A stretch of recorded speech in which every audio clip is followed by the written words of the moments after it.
Morning everyone. Hope you all are fine and safe at home, beta. Yesterday we were reading our chapter friction, na? Yes. Today we will read about the advantages of friction. Let us start. Friction is a necessary evil. Evil क्या होता है बेटा? बुरी चीज़ होती है, उसको evil बोलते हैं हम, है ना? लेकिन फ्रिक्शन बुरा है, फिर भी नेसेसरी है. क्यों? क्योंकि ये बहुत सारे हार्मफुल चीज़ों को होने से बचाता भी है और बहुत सारे इसके डिसएडवांटेजेस भी हैं और एडवांटेजेस भी हैं. ठीक है. Frictional force plays an important role in our daily life. जो बेटा फ्रिक्शनल फोर्स है वो क्या करता है, हमारी डेली लाइफ में बहुत ही इंपॉर्टेंट रोल प्ले करता है. जैसे कि फ्रिक्शन कई बार क्या होता है, कुछ केसेस में बहुत यूज़फुल होता है. ठीक है. We want to keep it but in other cases friction is harmful and we wish to reduce it. ठीक है. So today now we will read about the advantages of friction.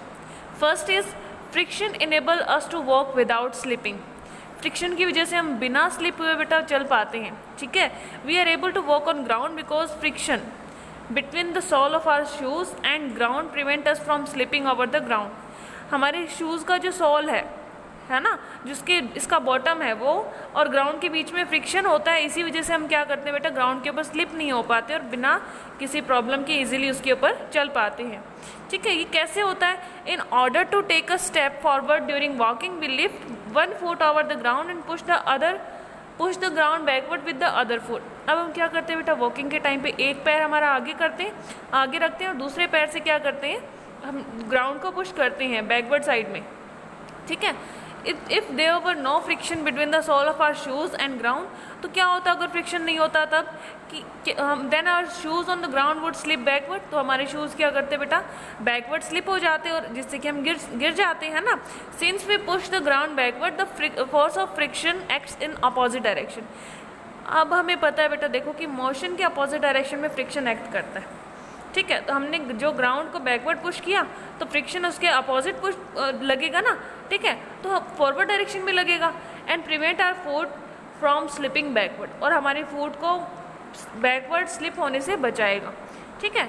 So it is the force of friction which makes us move forward at each step we take during walking. Okay. If there were no force of friction between the soles and of our shoes and ground, it would not be possible to walk. बेटा ये चलना possible नहीं था. मान लो friction होता ही नहीं हमारे पैरों के बीच में, हमारे शूज़ और हमारे ग्राउंड के बीच में. ठीक है. चाहे हमने शूज़ पहने हैं या नहीं पहने हैं, हमारे पैरों के बीच में अब जो भी सरफेस होता है ना आपस में, जो भी दो चीज़ों का सरफेस होगा वो क्या करेगा, फ्रिक्शनल फोर्स लगाता है. अगर ये फ्रिक्शनल फोर्स नहीं होता तो इसके बहुत सारे हार्मफुल इफ़ेक्ट्स भी हमें देखने को मिलते. ठीक है. अब देखो वॉकिंग का ही हमने एग्जांपल ये है कि हम अगर वॉक करते हैं तो इस फ्रिक्शन की वजह से ही कर पाते हैं, अदरवाइज़ हम ग्राउंड पे स्लिप होते रहते हैं हर टाइम, तो हमारा मूव करना तो पॉसिबल ही नहीं था. ठीक है. Walking on slippery ground is difficult because the frictional force on slippery ground is much less. अब देखो बेटा, जो स्लिपरी ग्राउंड होता है उसके ऊपर चलना मुश्किल है, क्योंकि जो फ्रिक्शनल फोर्स है स्लिपरी ग्राउंड पे वो क्या है, बहुत कम है ना. और जितना हमें चाहिए, कितना फ्रिक्शन चाहिए हमें बेटा ताकि हम स्लिप ना हो, और उतना स्लिपरी ग्राउंड के ऊपर उतना फ्रिक्शन नहीं होता है वहाँ पे. इसलिए वहाँ पे क्या होता है, हम बार बार स्लिप होते रहते हैं. ठीक है. इसलिए वहाँ पे वॉक करना बहुत मुश्किल होता है. ठीक है. It is also difficult to walk on well polished floor. अच्छी तरह से पॉलिश हुआ फ्लोर होता है या फिर जो आइस है वो भी क्या होती है, स्लिपरी होती है ना, उसके ऊपर क्या होता है, फ्रिक्शन ना के बराबर होता है, और उसकी वजह से वहाँ पे चलना, ऐसे स्मूथ सरफेस पे चलना बहुत मुश्किल होता है. ठीक है. If a person throw a bucket of water on a smooth marble floor, it would be become even more difficult for us to walk on this wet marble floor. अगर कोई पर्सन किसी भी मार्बल फ्लोर पे एक bucket water डाल देता है तो वहाँ तो चलना और भी ज़्यादा मुश्किल है. हम ज़रा सा हमारा पैर उस पर पड़ेगा तो उस पर क्या हो जाएंगे, हम स्लिप हो जाएंगे. ठीक है. क्यों बेटा, क्योंकि वेट मार्बल फ्लोर होता है ना, वहाँ पे क्या होता है, फ्रिक्शन बहुत ज़्यादा कम हो जाता है. ठीक है. फ्रिक्शन क्या हो जाता है, बहुत ज़्यादा कम हो जाता है. वो सरफेस इतना स्मूथ होता है कि उनके बीच में इंटरलॉकिंग होना ना के बराबर है, मीन्स पॉसिबल नहीं है. ठीक है. So many times people slip on wet marble floor and fall down. इसलिए क्या होता है कि कई बार होता है ऐसा कि मार्बल फ्लोर पे जब गीला होता है मार्बल फ्लोर तो बहुत सारे लोग क्या हो जाते हैं, गिर जाते हैं वहाँ पे. ठीक है. अपने आप को संभालना बहुत मुश्किल होता है. When we accidentally step on a banana peel thrown on the road we usually slip and fall down. कभी भी जब बनाना पील है उसके ऊपर हमारा पैर पड़ता है तब भी हम क्या हो जाते हैं, स्लिप हो जाते हैं। इससे भी ये भी ऐसा क्यों होता है बेटा? This is because the inner side of banana peel being smooth and slippery. क्यों? क्योंकि जो बनाना पील का अपर साइड है वो क्या हो जाता है, स्मूथ और स्लिपरी होता है बहुत ज़्यादा, जिसकी वजह से रिड्यूशन जो फ्रिक्शन है वो रिड्यूस हो जाता है, ठीक है। और जो हमारा सोल है शूज़ का, ठीक है, और सरफेस रोड का बीच में जो फ्रिक्शन है वो क्या हो जाएगा, कम हो जाता है, ठीक है। इस बनाना पील की वजह से फ्रिक्शनल फोर्स इनफ नहीं होता, जिसकी वजह से हमारा फुट स्लिप हो जाता है, ठीक है। नेक्स्ट है बेटा, friction enables a car to move on road while skidding. Skidding क्या होता है बेटा? फिसलन, कि जब एक कार रोड पे चलती है तो उसका टायर क्या होता है, घूमता है ना, रोटेट करता है, और उसको जब हम टर्न करते हैं तो अपनी साइड भी टर्न करता है, डायरेक्शन भी चेंज करता है। उस टाइम पे स्किडिंग नहीं होती है, वो किस वजह से? क्योंकि रोड और टायर के बीच में क्या होता है बेटा? फ्रिक्शन होता है, ठीक है। The friction between tyre of a car and the road enable a car to move forward on a road without skidding. अब ये कैसे होता है बेटा? When the engine of car makes the wheel of a car turn, जब car का engine क्या करता है, कार के व्हील को टर्न करता है, ठीक है। The tyre pushes the road backward and it's point of contact with road. अब क्या करता है बेटा, जो टायर है वो क्या करेगा, रोड को बैकवर्ड पुश करेगा, ठीक है। और इसका जो क्या करेगा, इसके साथ साथ वो अपना जैसे जैसे रोटेट करेगा, इसका हर एक पॉइंट रोड के साथ टच में रहेगा। पिछली साइड क्या करेगा, पीछे की साइड वो अपना जो फ्रिक्शन है, फ्रिक्शन की वजह से बैकवर्ड इसको पुश करता रहता है रोड को, ठीक है। इससे क्या होगा, in this way friction provide the force forward force which drives the car. इसी वजह से क्या होता है बेटा कि इस जो स्किडिंग है वो नहीं होती है, और वो फ्रिक्शन की वजह से कार आगे आगे ड्राइव होती रहती है, ठीक है। If there were no friction between car tyres and road then the wheel of car would spin at the same place but the car would not move forward at all. अगर बेटा friction के बीच में नहीं होता तो car क्या होती रहती, स्पिन होती रहती, वहीं उसका कार का व्हील और ये आगे मूव नहीं होती, ठीक है। जिसकी वजह से क्या होता कि कार एक ही जगह रुकी रह जाती, ठीक है। It become somewhat difficult to drive and control a car on wet road। अगर रोड गीला होता है तो कई बार क्या होता है, कार को संभालना मुश्किल हो जाता है, ठीक है। क्यों? क्योंकि वहाँ वाटर होता है सरफेस के ऊपर, और वाटर की प्रेजेंस में क्या होता है, फ्रिक्शन रिड्यूस हो जाता है और इसको सरफेस को स्लिपरी बना देता है, जिसकी वजह से क्या है, एक तो फ्रिक्शन रिड्यूस हो गया, ठीक है, कार का आगे मूव होना मुश्किल हो जाता है। और जो कार के टायर है वो बार बार कार क्या करती है, स्किडिंग के कार के चांसेस ज़्यादा हो जाते हैं, ठीक है। जो ब्रेक हैं वो भी क्या हो जाते हैं बेटा, specially when brake are applied suddenly, जब क्या करते हैं, फिसल रही होती है कार या फिर वेट फ्लोर पे चलाना उसको मुश्किल होता है, सडनली हम ब्रेक लगा देते हैं तो क्या हो जाती है, कार स्किड यानी फिसल जाती है, ठीक है। So driving a car on wet road needs extra care. इसलिए वेट रोड पे जब कार चला रहे होते हैं उसके लिए एक्स्ट्रा केयर की नीड होती है, ठीक है। Just like a car, friction also enable a bicycle to move along a road. Car की तरह बेटा बाइसिकल भी क्या करती है, रोड के साथ बाइसिकल का टायर और रोड ये आपस में क्या प्रोड्यूस करते हैं, फ्रिक्शनल फोर्स एक्सर्ट करते हैं, जिसकी वजह से बाइसिकल है वो रोड पर चल पाती है, मूव कर पाती है। Third point is friction enable us to write and draw on paper. Friction की वजह से हम क्या कर सकते हैं, राइट कर सकते हैं, पेपर पे ड्रॉ कर सकते हैं। We are able to write and make drawing on paper because there is friction between the tip of pencil pen and paper. Pencil pen और पेपर के बीच में क्या होता है बेटा, फ्रिक्शनल फोर्स होता है, फ्रिक्शन होता है, जिसकी वजह से क्या करते हैं, हम राइट कर पाते हैं। Pencil has a thin black core made of carbon. Pencil के जो सिक्का होता है बेटा, है ना, वो कैसा होता है, कार्बन से बना होता है, ठीक है, जिसको पेंसिल लेड बोलते हैं, ठीक है। When we write with a pencil, friction with paper rubs off carbon particles from pencil lid। अब देखो जैसे ही हम पेंसिल से राइट करेंगे तो पेपर के ऊपर कार्बन पार्टिकल्स की वजह से क्या होगा, फ्रिक्शन लगेगा, ठीक है, जो कि क्या करता है, which stick to the paper and leave black mark on paper, जो कि पेपर के साथ स्टिक हो जाता है और पेपर के ऊपर ब्लैक मार्क छोड़ता है, ठीक है, जिस राइटिंग में भी हम राइट करते हैं। Similarly when we write with the pen, the particle of ink rub off the pen's refill due to friction. अब इससे पेन, अगर हम पेंसिल के जो पेन यूज़ कर रहे हैं तो जो पेन के रिफिल से रिलीज होती है इंक, ठीक है, वो इंक क्या करती है, इस पेपर के साथ स्टिक हो जाती है और उसको जो भी हम राइट करते हैं वैसे ही वो मार्क अपने पीछे छोड़ती रहती है, ठीक है। We cannot write with a pencil on a glass sheet because the glass surface is very smooth, due to which the friction between the tip of pencil and glass surface is much less। अब हम glass पे right नहीं कर सकते हैं, ठीक है। क्यों? क्योंकि जो पेंसिल होती है बेटा वो क्या होती है, पेंसिल का सरफेस तो रफ होता है लेकिन जो ग्लास उसका सरफेस स्मूथ है बहुत ज़्यादा, जिसकी वजह से इनके बीच में इंटरलॉकिंग नहीं होगी और ये क्या करेंगे, आपस में स्टिक भी नहीं होंगे। ठीक है, इसलिए इससे राइट करना पॉसिबल नहीं होता। This friction is not sufficient to rub off black graphite particles from the tip of pencil.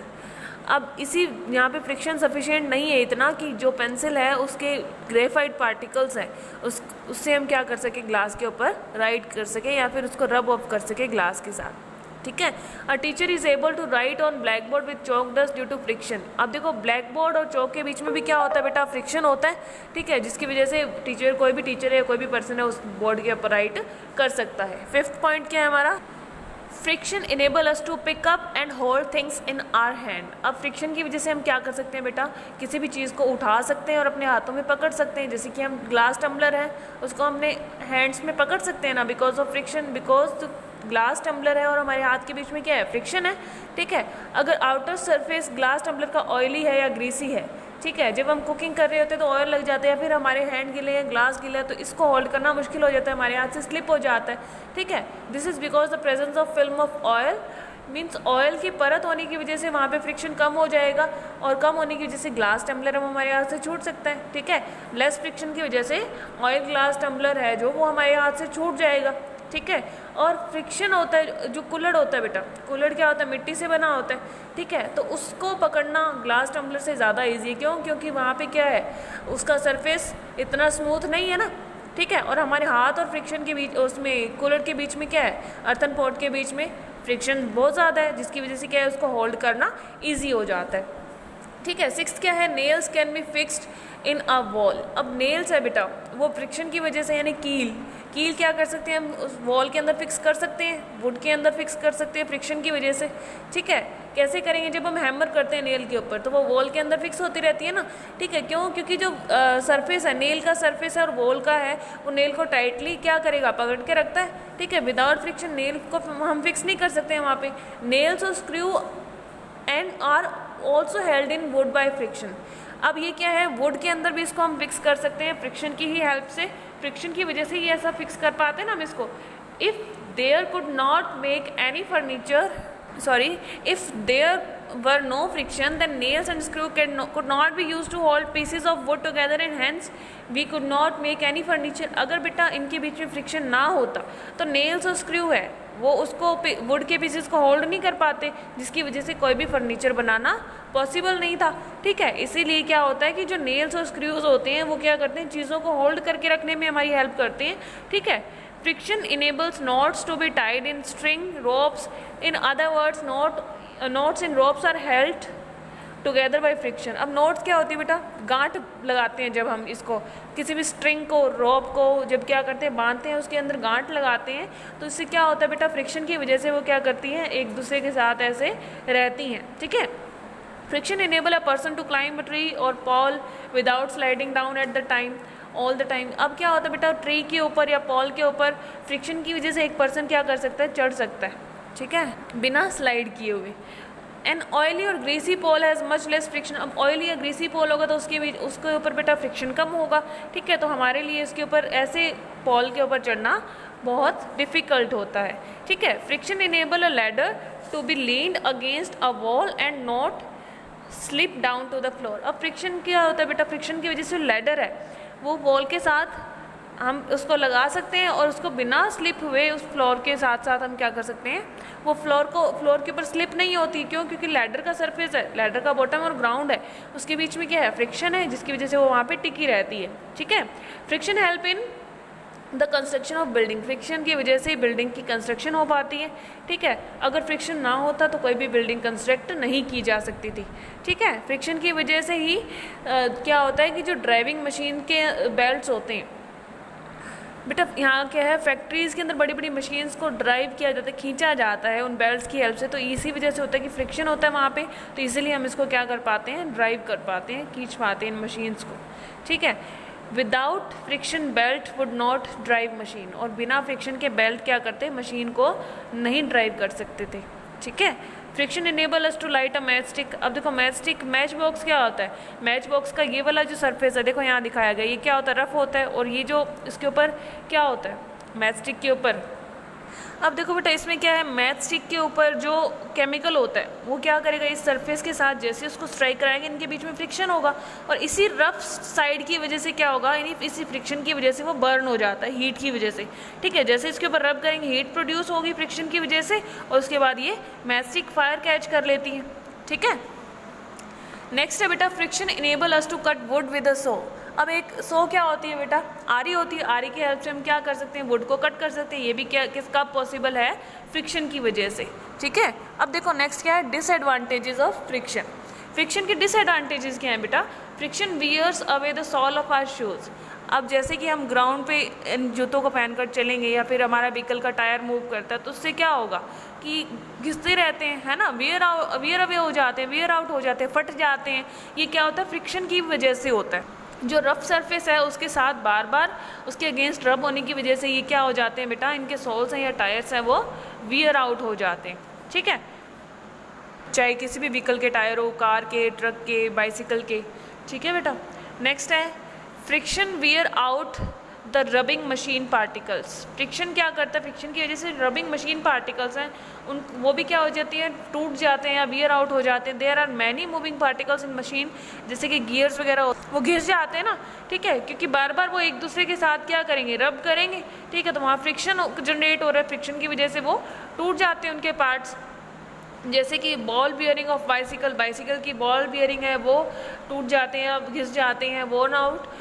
और damage parts of machine have then to be replaced by new ones, और इनको क्या करना पड़ता है, फिर नए के साथ रिप्लेस करना पड़ता है, मीन्स इनको हटाकर नए उनमें पार्ट्स ये लगाने पड़ते हैं। ठीक है, फोर्थ है बेटा friction wear out the brake pads of vehicle gradually. अब फ्रिक्शन की वजह से क्या होता है, जो ब्रेक पैड्स होते हैं, ठीक है, व्हीकल के, वो भी वियर आउट हो जाते हैं। When the brake of vehicle are applied, जब बार बार हम क्या करेंगे, ब्रेक लगाते हैं बेटा व्हीकल के। ठीक है, तो वो क्या करता है, ब्रेक पैड्स की वजह से क्या होता है, व्हीकल रुकता है ना।